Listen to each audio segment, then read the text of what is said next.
आज के अध्याय में हम सर्वोच्च न्यायालय की शक्तियाँ इसका शेष भाग का अध्ययन करेंगे। परामर्श संबंधी या सलाहकारी क्षेत्राधिकार। कनाडा के सर्वोच्च न्यायालय तथा ब्रिटेन के प्रीवी काउंसिल की तरह भारत का उच्चतम न्यायालय भी परामर्श देने का कार्य करता है। संविधान के अनुच्छेद 143(1) के अनुसार राष्ट्रपति जब चाहे किसी भी महत्वपूर्ण संवैधानिक मामले, समझौते, संधि, सार्वजनिक महत्व के प्रश्न से संबंधित किसी विषय को उच्चतम न्यायालय के समक्ष परामर्श के लिए रख सकता है, परंतु उसे बाध्य नहीं किया जा सकता और इसी प्रकार राष्ट्रपति भी उसके परामर्श के अनुसार ही कार्य करें, यह आवश्यक नहीं है।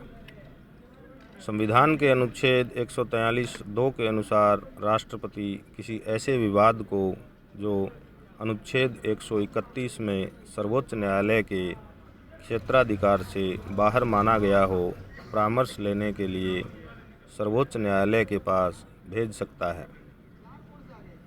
सर्वोच्च न्यायालय के उस विवाद पर सलाह देना अनिवार्य है। राष्ट्रपति ने सर्वोच्च न्यायालय से कई बार परामर्श मांगा है, यथा पहली बार 1951 में 3 अधिनियमों, दिल्ली कानून अधिनियम 1912, अजमेर मारवाड़ अधिनियम 1947 एवं भाग गए राज्य अधिनियम के कुछ उपबंधों की संवैधानिकता की जांच करने के लिए सर्वोच्च न्यायालय से परामर्श मांगा गया। दूसरी बार 1958 में केरल शिक्षा अधिनियम 1957 पर सर्वोच्च न्यायालय से परामर्श मांगा गया। इस अधिनियम द्वारा राज्य सरकार को निजी शिक्षा संस्थाओं पर प्रत्यक्ष नियंत्रण रखने का अधिकार दिया गया। इसके विरोध के फलस्वरूप राष्ट्रपति के पास अनेक याचिकाएं भेजी गई। परिणाम स्वरूप राष्ट्रपति ने इस विधेयक पर अनुमति देने से पहले सर्वोच्च न्यायालय से परामर्श मांगा था। 1960 में भारत एवं पाकिस्तान के बीच होने वाले समझौते की संवैधानिकता की जांच के लिए परामर्श मांगा गया था। समझौते द्वारा भारत का कुछ भूभाग पाक को देना था।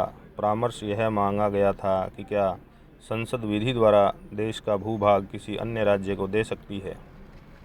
सर्वोच्च न्यायालय ने कहा कि ऐसा संविधान में संशोधन के बिना नहीं हो सकता। 1963 में कस्टम्स एक्ट के कुछ प्रावधानों के संबंध में सर्वोच्च न्यायालय से परामर्श मांगा गया। 1964 में उत्तर प्रदेश विधानमंडल के मध्य उत्पन्न विवाद पर परामर्श मांगा गया। उक्त विधानसभा के सदस्य केशव सिंह को सदन के नियमों का उल्लंघन करने के अपराध में 7 दिन का कारावास का दंड दिया। केशव सिंह ने उच्च न्यायालय में याचिका प्रस्तुत की, जिस पर उच्च न्यायालय ने उसे जमानत पर छोड़ दिया। विधानसभा ने संबंधित न्यायाधीशों एवं केशव सिंह को सदन में उपस्थित होने का आदेश दिया। इसके विपरीत उच्च न्यायालय ने विधानसभा के आदेश को स्थगित करने का आदेश दे दिया। इस पर उच्च न्यायालय एवं विधानसभा के मध्य विवाद पैदा हो गया।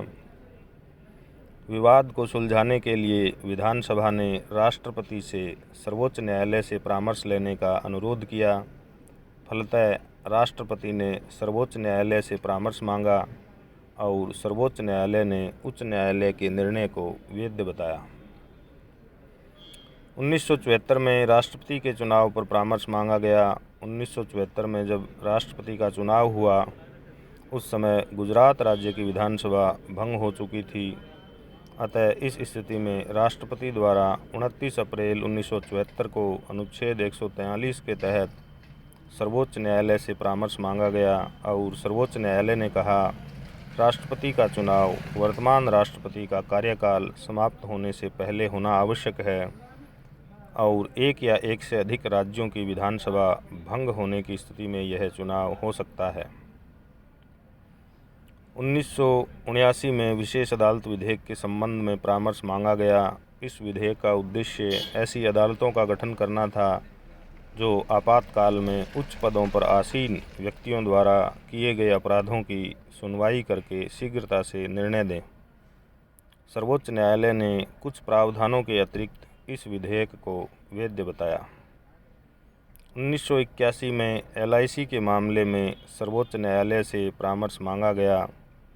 1982 में जम्मू कश्मीर रीसेटलमेंट विधि के संबंध में सर्वोच्च न्यायालय से परामर्श मांगा गया। 1991 में कावेरी जल विवाद पर सर्वोच्च न्यायालय से परामर्श मांगा गया। 1993 में बाबरी मस्जिद विवाद पर राष्ट्रपति द्वारा सर्वोच्च न्यायालय से परामर्श मांगा गया। सर्वोच्च न्यायालय ने 24 अक्टूबर 1994 के अपने ऐतिहासिक फैसले द्वारा परामर्श देने से मना कर दिया और कहा कि इस विवाद का विधि अथवा संविधान से कोई लेना देना नहीं है। धन्यवाद। दोनों मैंने भेज दिया।